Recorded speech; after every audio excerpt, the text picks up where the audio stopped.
Assalamualaikum warahmatullahi wabarakatuh. Bapak dan Ibu yang kami hormati, selamat datang dalam video sosialisasi Keputusan Direktur Jenderal Pendidikan Islam nomor 9196 tahun 2025 tentang petunjuk teknis program dukungan MBG di madrasah. Sosialisasi ini disusun dalam bentuk panduan taktis pelaksanaan makan bergizi gratis MBG pada madrasah. Disusun sebagai buku saku operasional harian yang memberikan arahan praktis dalam pelaksanaan program di lapangan.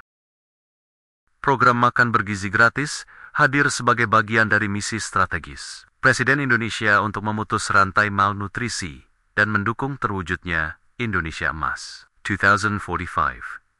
Data menunjukkan bahwa prevalensi stunting anak usia sekolah masih berada pada angka 21,5%, serta prevalensi anemia pada usia 5-14 tahun mencapai 26,8%. Kondisi ini menjadi tantangan serius yang perlu ditangani secara terstruktur dan berkelanjutan.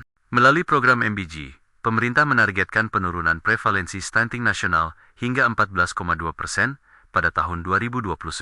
Sebagai bagian dari upaya peningkatan kualitas sumber daya manusia. Oleh karena itu, MBG tidak hanya sekadar pembagian makanan, tetapi merupakan intervensi gizi yang sistematis untuk meningkatkan kesehatan, produktivitas, dan kecerdasan peserta didik di madrasah. Pelaksanaan program makan bergizi gratis didukung oleh ekosistem kolaborasi yang terintegrasi dari pusat hingga kesatuan pendidikan. Badan Gizi Nasional berperan sebagai penanggung jawab utama dalam kebijakan dan pemenuhan gizi secara nasional.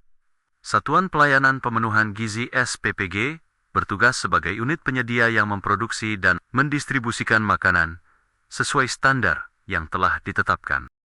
Madrasah sebagai penerima manfaat menjadi ujung tombak pelaksanaan yang tidak hanya mendistribusikan makanan kepada peserta didik, tetapi juga memastikan edukasi dan pemanfaatan program berjalan dengan baik di lingkungan belajar. Kolaborasi ini memastikan bahwa program MBG terlaksana secara terstruktur, terkoordinasi, dan memberikan manfaat optimal bagi peserta didik. Untuk mendukung kelancaran pelaksanaan program MBG, madrasah perlu memastikan ketersediaan infrastruktur minimum sebagai bagian dari checklist kesiapan operasional. Beberapa komponen utama yang harus dipenuhi antara lain ruang transit makanan yang bersih, tertutup, dan steril untuk penempatan food tray sebelum didistribusikan kepada peserta didik. Selain itu, tersedia fasilitas cuci tangan pakai sabun dengan air mengalir di lokasi yang mudah diakses, serta tempat sampah tertutup yang dipisahkan antara organik dan anorganik guna menjaga kebersihan lingkungan. Madrasah juga perlu menyediakan alat antropometri seperti timbangan berat badan dan pengukur tinggi badan yang berfungsi untuk memantau perkembangan status gizi peserta didik secara berkala. Pemenuhan infrastruktur ini menjadi langkah penting untuk menjamin aspek kebersihan, kesehatan, serta efektivitas pelaksanaan program MBG di lingkungan madrasah. Dukungan pembiayaan program MBG di madrasah dapat dioptimalkan melalui pemanfaatan dana BOS madrasah dan BOP Raudatul Atfal dengan skema input, proses, hingga output yang terarah. Pemanfaatan anggaran ini difokuskan pada beberapa komponen penting, antara lain peningkatan sanitasi dan perbaikan fasilitas toilet, serta tempat cuci tangan pakai sabun, termasuk perbaikan saluran air dan kebersihan lingkungan. Selain itu, dana juga dapat digunakan untuk penyediaan air bersih, seperti instalasi pompa atau perbaikan jaringan air, guna memastikan ketersediaan air yang memadai dalam kegiatan sehari-hari. Pada aspek kesehatan dan higienitas, anggaran mendukung pengadaan perlengkapan seperti sabun, disinfektan, masker, alat pelindung diri, serta perlengkapan P3K untuk menjaga keamanan konsumsi makanan. Dukungan lainnya mencakup kebutuhan transportasi dan akomodasi untuk mengikuti kegiatan pelatihan program MBG pada madrasah. Terakhir, pembiayaan juga diarahkan untuk kegiatan sosialisasi dan edukasi gizi kepada guru, peserta didik, dan wali murid, sehingga program MBG tidak hanya berjalan secara teknis, tetapi juga dipahami dan didukung oleh seluruh pihak terkait. Keberhasilan pelaksanaan program MBG di madrasah sangat ditentukan oleh kerjasama dan pembagian tugas yang jelas di lingkungan satuan pendidikan. Kepala madrasah berperan sebagai penanggung jawab utama yang memastikan seluruh proses berjalan sesuai prosedur, termasuk melakukan koordinasi dengan puskesmas dan SPPG apabila terjadi kondisi darurat atau kendala di lapangan. Guru UKS bertugas melakukan pengawasan mutu dan kesehatan, seperti pemeriksaan kualitas makanan secara sederhana, pendataan alergi peserta didik, serta pemantauan status gizi secara berkala. Sementara itu, guru piket atau pelaksana bertanggung jawab dalam aspek teknis dan logistik, mulai dari menerima makanan, memastikan jumlah sesuai, hingga pengelolaan pengembalian food tray dan sampah setelah kegiatan selesai. Wali kelas berperan sebagai pengawas langsung saat konsumsi makanan berlangsung, memimpin doa, mengawasi adab makan siswa, serta membantu mengidentifikasi peserta didik yang memiliki kondisi khusus seperti alergi makanan. Pembagian peran ini menjadi fondasi penting agar program MBG dapat berjalan tertib, aman, dan memberikan manfaat optimal bagi seluruh peserta didik. Pelaksanaan program MBG di madrasah dilakukan melalui siklus operasional harian yang terstruktur agar seluruh proses berjalan tertib, aman, dan terkontrol. Tahap pertama adalah penerimaan makanan di ruang transit, di mana makanan yang datang dari SPPG diterima dan didata jumlahnya sesuai kebutuhan peserta didik. Selanjutnya dilakukan inspeksi atau uji organoleptik oleh guru UKS untuk memastikan makanan layak konsumsi, baik dari aspek aroma, warna, rasa, maupun kondisi kemasan. Pada tahap distribusi, makanan dibagikan ke masing-masing kelas dengan memperhatikan data khusus, seperti peserta didik yang memiliki alergi atau kebutuhan tertentu.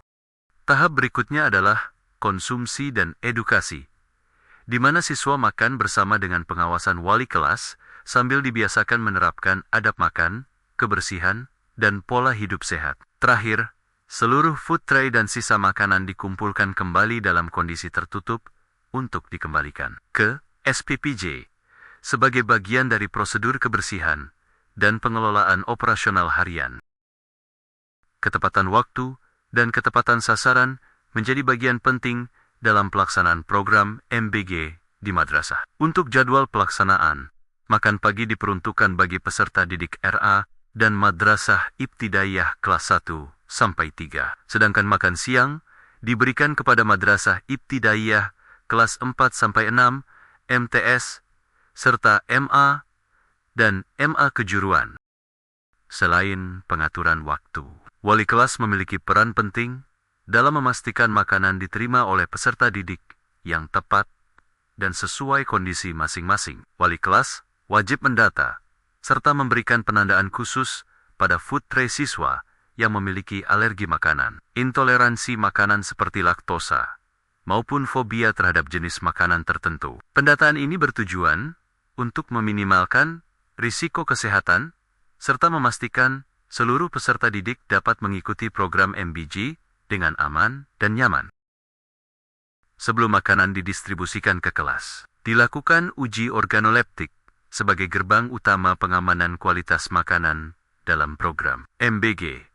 Pemeriksaan ini dilakukan oleh guru UKS atau pelaksana terlatih dengan mengecek 4 aspek utama, yaitu pengamatan melalui mata, penciuman, sentuhan, dan rasa. Secara visual, makanan dipastikan memiliki warna yang wajar, tidak berlendir, dan bebas dari jamur. Dari aroma, makanan tidak boleh berbau asam, basi, ataupun menyengat. Selanjutnya, konsistensi makanan diperiksa melalui sentuhan, seperti memastikan nasi tidak terlalu keras atau berair, serta lauk tidak lengket atau berubah tekstur. Tahap terakhir dilakukan dengan mencicipi sedikit sampel makanan untuk memastikan rasa tetap normal dan tidak menyimpang. Apabila makanan dinyatakan layak, maka makanan dapat didistribusikan ke kelas. Namun jika ditemukan indikasi ketidaksesuaian, makanan harus ditahan dan dikembalikan sesuai prosedur penanganan darurat yang berlaku.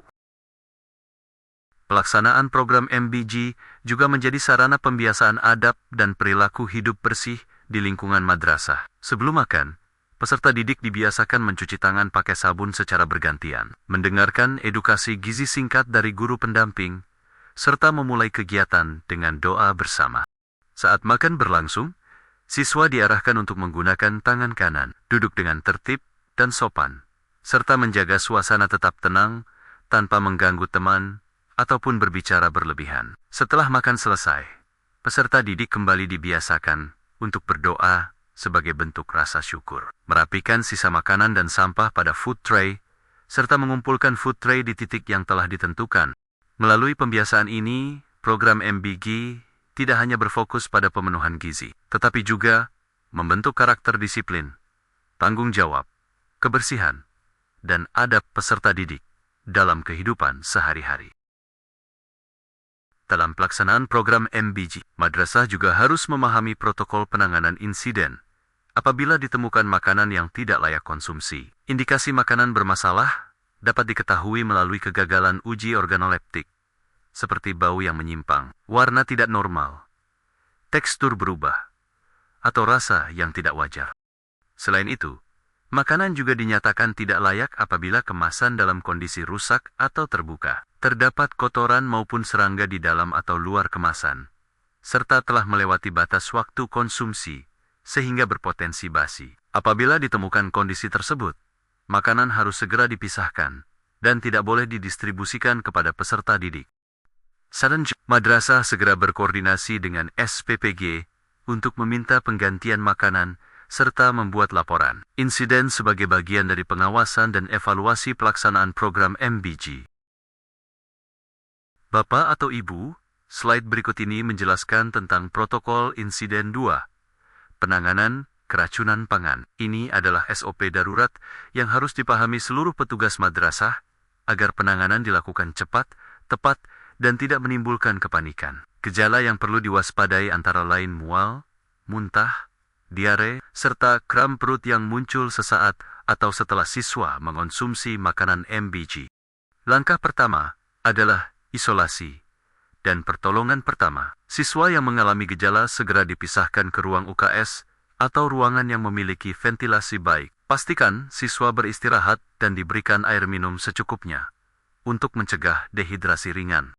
Langkah kedua adalah bantuan medis. Guru UKS atau petugas segera melaporkan kejadian kepada kepala madrasah dan membawa siswa ke puskesmas atau fasilitas kesehatan terdekat apabila gejala berlanjut. Orang tua siswa juga harus segera diinformasikan dengan komunikasi yang tenang dan jelas agar tidak memicu kepanikan.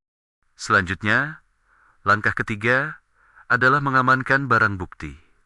Sisa makanan, muntahan, atau sampel makanan jangan dibuang. Simpan dalam wadah atau plastik bersih untuk kepentingan pemeriksaan laboratorium oleh pihak kesehatan. Ini penting untuk mengetahui penyebab kejadian secara ilmiah dan akurat.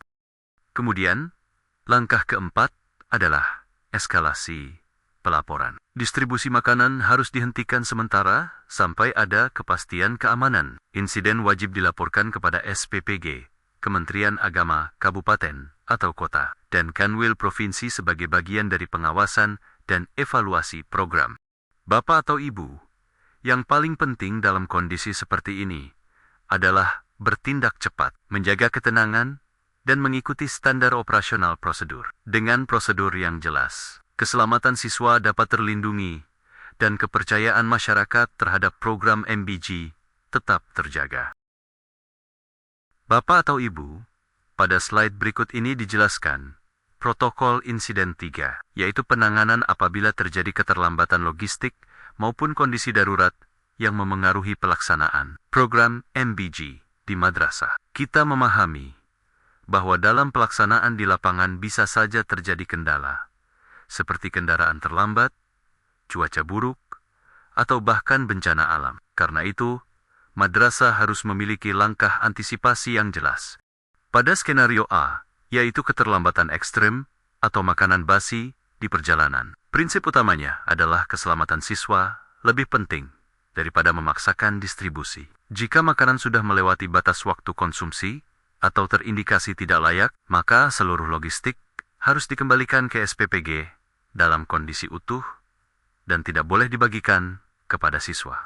Tindakan yang dilakukan adalah kegiatan MBG pada hari tersebut dapat ditiadakan sementara. Madrasah juga perlu memberikan informasi kepada orang tua siswa agar tidak terjadi kesalahpahaman. Komunikasi harus dilakukan secara terbuka, singkat, dan menenangkan. Kemudian pada skenario B, yaitu kondisi darurat atau bencana alam, misalnya banjir, gempa, kerusakan gedung, atau sekolah, tidak dapat beroperasi. Maka madrasah harus segera berkoordinasi dengan SPPG agar distribusi makanan dihentikan sementara atau tidak dikirim.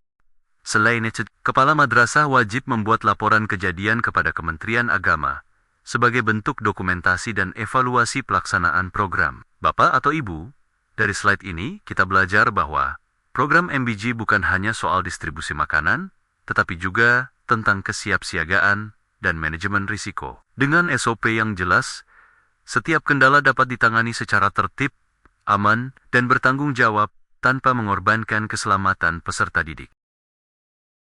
Bapak atau Ibu, slide berikut ini menjelaskan tentang arus data dan pelaporan terintegrasi melalui EMIS ke-4.0 ini adalah bagian penting dalam pelaksanaan program MBG karena seluruh kegiatan di lapangan harus terdokumentasi dan terpantau secara nasional. Program MBG tidak hanya berbicara tentang distribusi makanan, tetapi juga tentang akuntabilitas data, monitoring pelaksanaan, dan evaluasi capaian gizi siswa. Pada tahap 1, yaitu input harian di madrasah, wali kelas dan tim pemantau mengisi formulir harian, baik secara manual maupun elektronik. Data yang dicatat meliputi jumlah siswa penerima, jumlah makanan yang tersalurkan, sisa makanan, hingga kendala yang terjadi di lapangan. Contohnya, apabila ada siswa yang tidak hadir, makanan tersisa, atau terjadi keterlambatan distribusi, maka semuanya harus dicatat sebagai bahan evaluasi.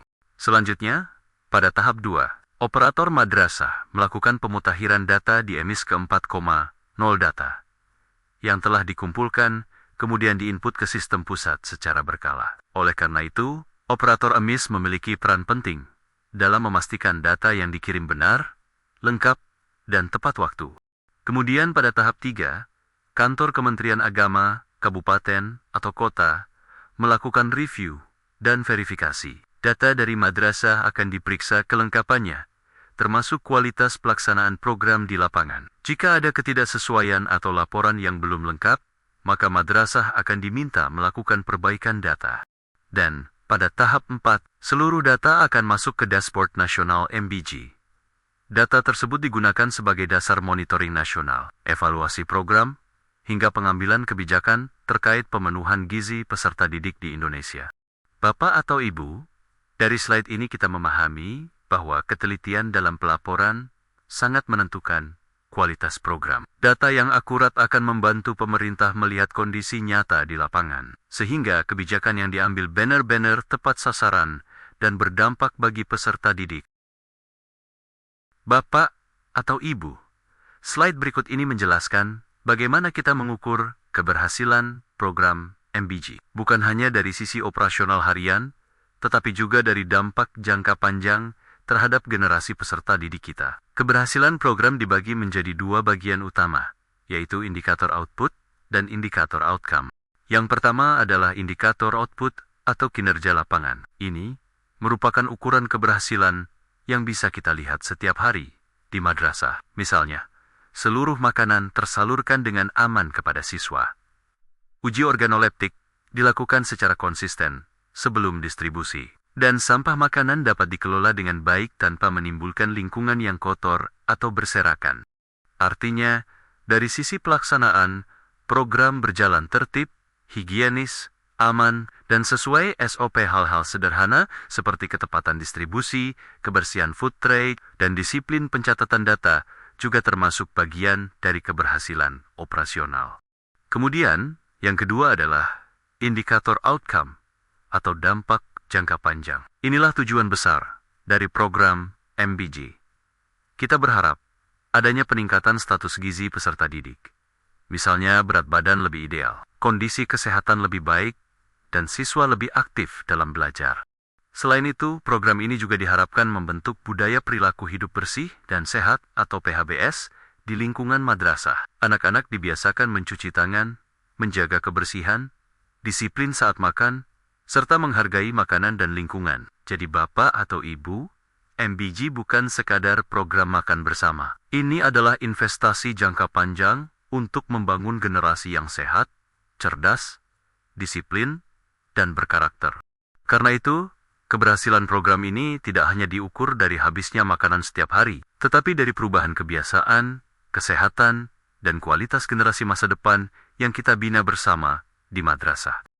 Melalui sosialisasi ini, diharapkan Bapak atau Ibu dapat memahami peran strategis program MBG dalam mendukung peningkatan kualitas layanan pendidikan madrasah, serta mampu mengimplementasikannya secara optimal di satuan kerja masing-masing. Akhir kata, semoga video ini dapat memberikan manfaat dan menjadi pedoman dalam pelaksanaan program di lapangan. Wassalamualaikum warahmatullahi wabarakatuh.